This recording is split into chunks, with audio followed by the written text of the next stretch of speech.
Words in Motion, Discovering the Humanity in Joyce's Masterpiece by Walter Bowne. First published in Books Are Our Superpower. Well, this is certainly a strange lecture. Here I am, alone, sitting by my creek in early December. It's 21 degrees, and the creek at Camp Ann is half frozen, with one part still running.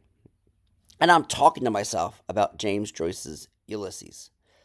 For the casual reader of Ulysses, wait, let me stop there. Calling someone a casual reader of Joyce is like calling someone a casual hiker of Mount Everest. It's not exactly a casual stroll up a hill, right? But the climb is possible, doable. Sure, many feel overwhelmed. They think, I'm not smart enough, or it's not worth the effort. I get it. Those who look at the labyrinthine prose may say, nope, not worth the altitude sickness. The prep and pain can feel insurmountable. But even the attempt to the summit is worthwhile. Just approaching Ulysses is rewarding. It's not about mastering it, solving it, or even understanding every thing about it. It's about savoring the sounds, the rhythms, the sheer audacity of Joyce's language. It's also hilarious. By this creek, I'm caught between frozen stillness and running water. It feels metaphorical. Part of Ulysses feels impenetrable, like the ice. Another part flows freely, surprising with its vitality and sounds. And maybe, just maybe, that's the point, to experience both. To let the novel meet you where you are and carry you, even if only for a little while. Scholarship made accessible. I'm now teaching English at East Stroudsburg University, but for 25 years I was an English high school instructor, much like Stephen in episode 2. This breezy lecture may not be analytical enough for many. I also blur or obliterate the line between scholarly analysis and personal reflection. Well, I'm okay if you're okay. It's not Trinity College. I'm in the woods. My journey with Joyce started in high school with Portrait and Araby and the Dead. I didn't tackle Ulysses until 3 years ago. Since then, I've read it, reread it, and listened to it countless times. In fact, today while driving, I revisited the first chapter. Listening. Every listen, every read, there's this. How did I miss that? And then, oh, I missed that too. That's the beauty of Joyce, and literature, really. It reveals itself layer by layer. You don't have to get everything at once. Just show up, be open, and let it speak to you. For me, the challenge isn't just understanding Ulysses, it's sharing it in a way that feels accessible and meaningful. If I can help someone to close their eyes and see the magic in Joyce, or any writer for that matter, then I know I've done my job. It's not about making literature easy. The power of fiction. Fiction doesn't demand a thesis, declaring a position in the opening. There's room for ambiguity, discovery. That's especially true in Ulysses. Take episode 1.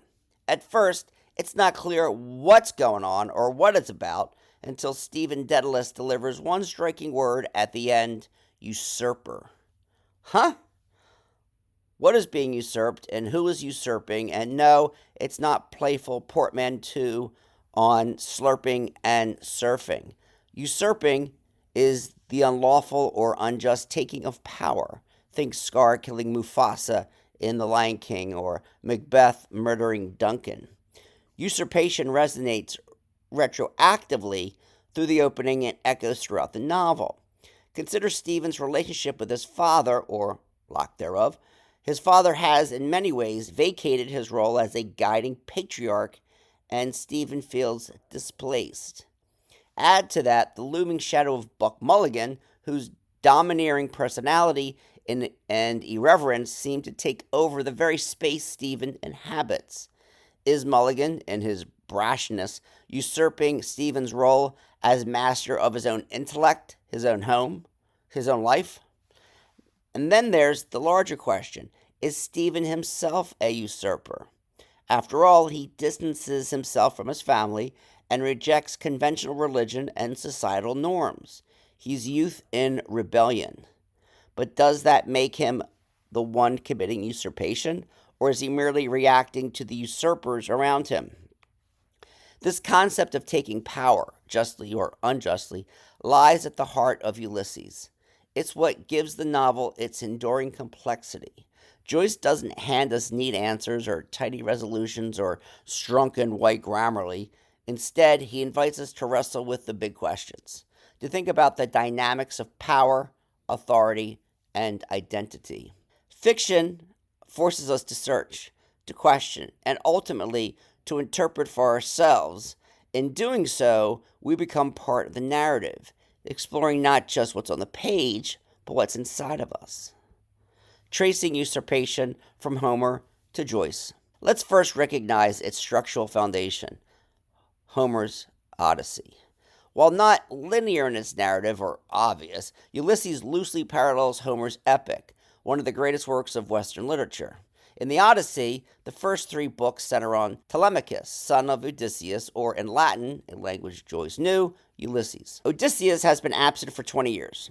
When his son Telemachus was born, Odysseus had already been sent off to the Trojan War, which lasted 10 years. After the war, it took him another decade to make his way back to Ithaca. An army of suitors had camped on Ithaca for Penelope, his wife, taking over and plotting the murder of Telemachus, her son. So we have this epic of displacement, longing, and return. In Ulysses, Joyce reimagines Ithaca, an island in Greece, not the college town in New York, as Dublin, and rather than spanning decades, the narrative unfolds over a single day, Bloomsday, 16 June. This is the morning, and Stephen Dedalus stands in for Telemachus. However, Stephen is not the son of Leopold Bloom, Joyce's Odysseus hero, wanderer, schemer, a man of many turns. Bloom enters the story in episode 4, and it's there we enter his Odyssey, one shaped by loss, identity, and the struggle to return home.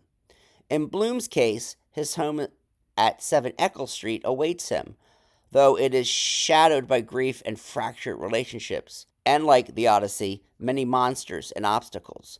Leopold Bloom, a secular Jew, is married to Molly Bloom, and together they had a son, Rudy, who died as an infant. They have a teenage daughter. This loss haunts Bloom, shaping his interactions and perception of fatherhood. Is the thought of a new child a painful threat of usurping the memory of Rudy? Gotta ponder that one. Let's briefly examine the layers of usurpation in Ulysses. Stephen Dedalus feels usurped by his father, whose failures have left a void in his life, and Buck Mulligan, whose dominating presence overshadows him. Bloom himself is a victim of usurpation, emotionally displaced by the death of his son, and perhaps figuratively by Molly's affair.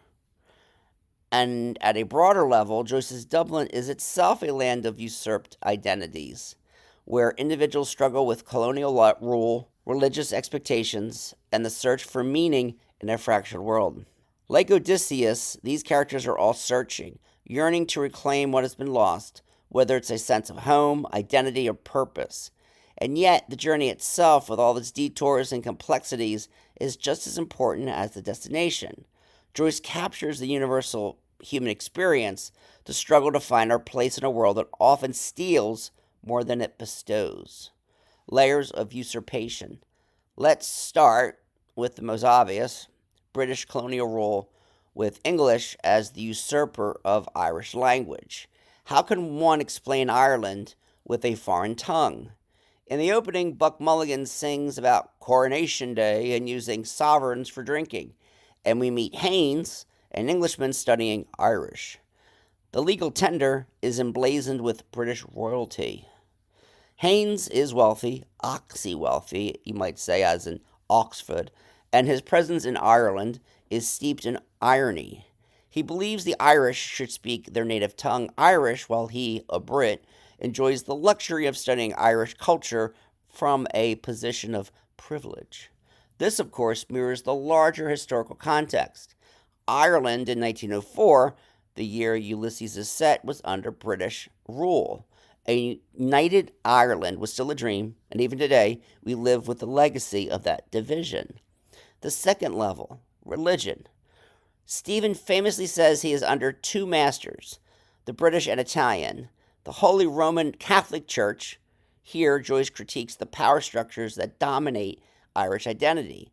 The Church, with its Vatican centered authority, exerts a profound influence over the lives of Joyce's characters, for their morality to their sense of guilt and duty. Stephen is trying to break free, but it's not easy. His resistance to the church is tied up with his complicated relationship with his mother, a devout Catholic, whose death leaves him haunted and guilt-ridden. In rejecting the church, I will not serve, Stephen isn't just rejecting religious dogma, he's challenging a system of control that permeates every facet of Dublin life. What Mr. Dedalus calls priestcraft and a priest-ridden race, well, that comes from Portrait of an Artist as a young man. He also feels guilt for the death of his mother, as he would not pray and take his Easter devotion while his mother lay dying. He would feel like a hypocrite. These layers of usurpation, the political dominance of Britain, the spiritual dominance of the Catholic Church, are central to Ulysses. They're not just historical context.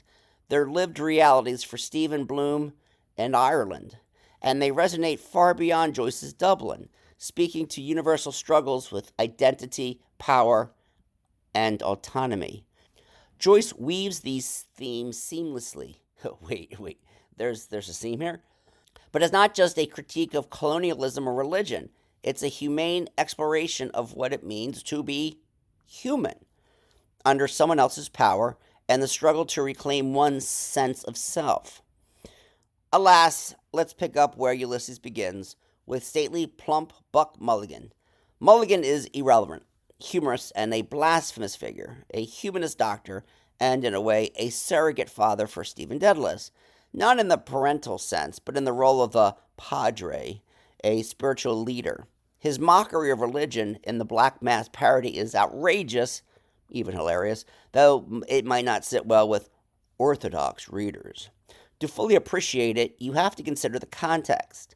Mulligan's jesting is a critique of authority, and it sets the tone for the novel's exploration of power and its abuses.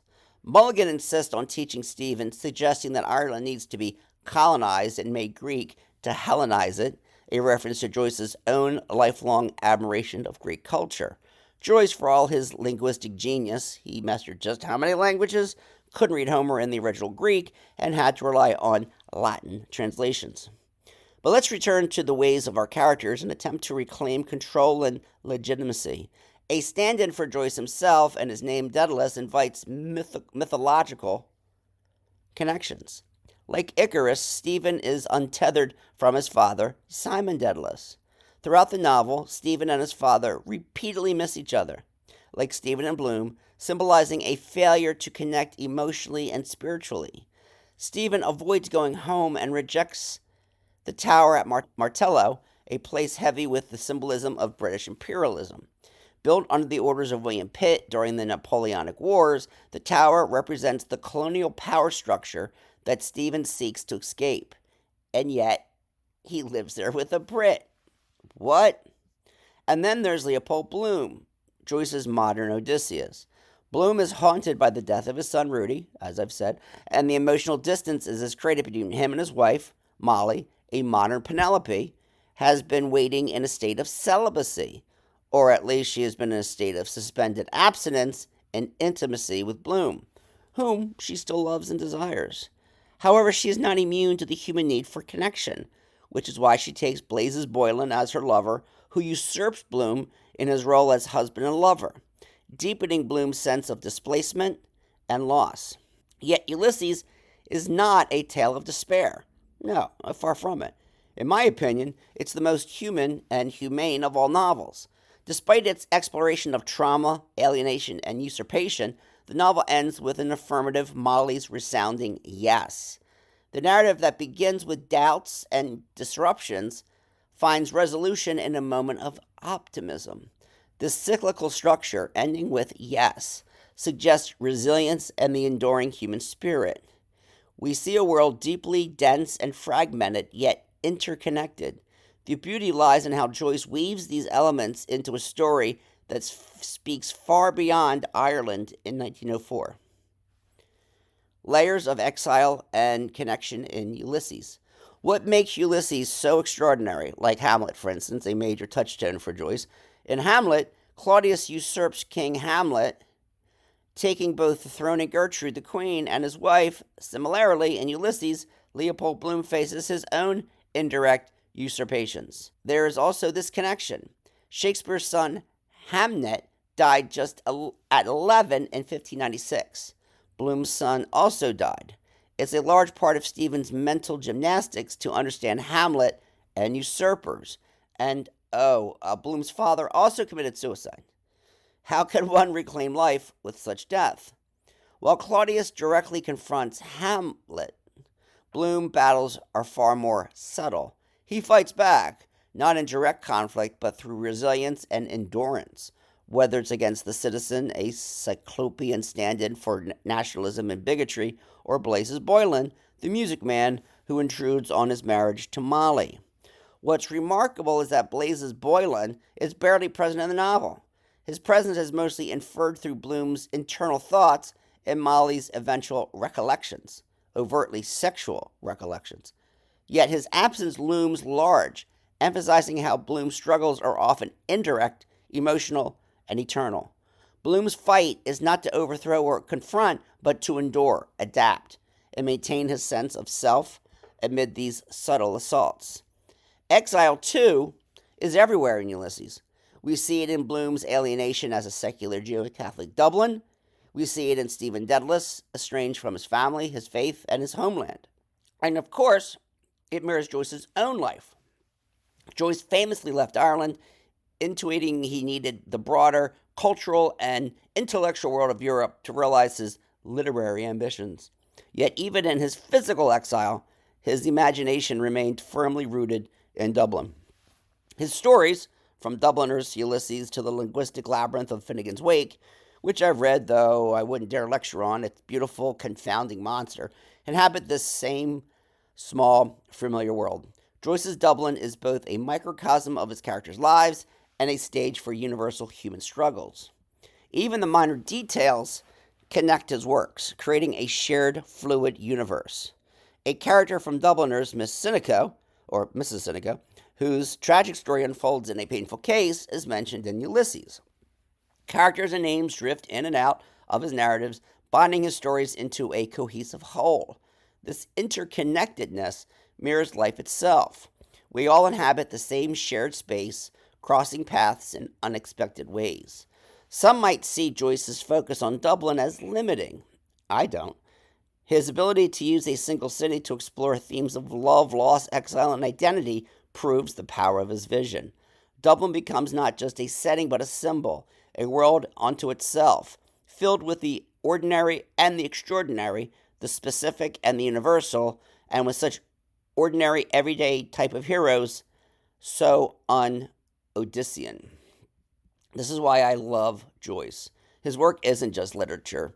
It's life, layered and interconnected, the literary art, the highest of the arts, endlessly complex, and profoundly human. Finding your way into Ulysses. Let me say this, it's a sure 5 to feel intimidated. Really, I was there once, too, staring at those dense pages, wondering if I'd ever grasp the genius of Joyce. But here's the thing, Ulysses isn't about getting it all on the first read. It's about exploration, like exploring a new city on foot. The novel's layers are staggering. Take Mr. DC, the unpleasant schoolmaster with his Orange Order, Ulster politics, and even Leopold Bloom, whose paternal role is as unconventional as it is poignant. Stephen's intellectual battles, particularly with the history as a nightmare from which he is trying to awake, mirror Joyce's own struggles with Irish identity and the suffocating grip of religion and colonialism. Where Stephen wrestles with intellectual and existential crisis, Bloom's battles are more physical and immediate. What he eats, whom he meets, how he navigates Dublin streets define him. His quiet resilience against humiliation and heartbreak, particularly in his marriage, is deeply human. And Molly, her unmet needs and her candid final monologue are among the most raw, honest moments in literature. What ties it all together is Joyce's humor. Ulysses is, without question, one of the funniest books in the English language. It's biting satire. No one escapes Joyce's mocking gaze. Not religion, not politics, not even Stephen or Bloom themselves. Whether it's Mulligan parodying the Lord's Prayer or Bloom's absurd encounters with Dublin citizens, Joyce wields humor as both a weapon and a salve. Now, here's the truth. You don't have to read Ulysses perfectly. It's okay to skip chapters or come back later. Episode 3 gets a little weird. Skip to episode 4 if you wish, but keep going, even if you feel lost. Because every time I read Ulysses, I come out as a different person, finding new doors and pathways into the same chapters. And I would also say into myself. As an aside, Joyce's world is vast, yet delightfully intimate and familiar.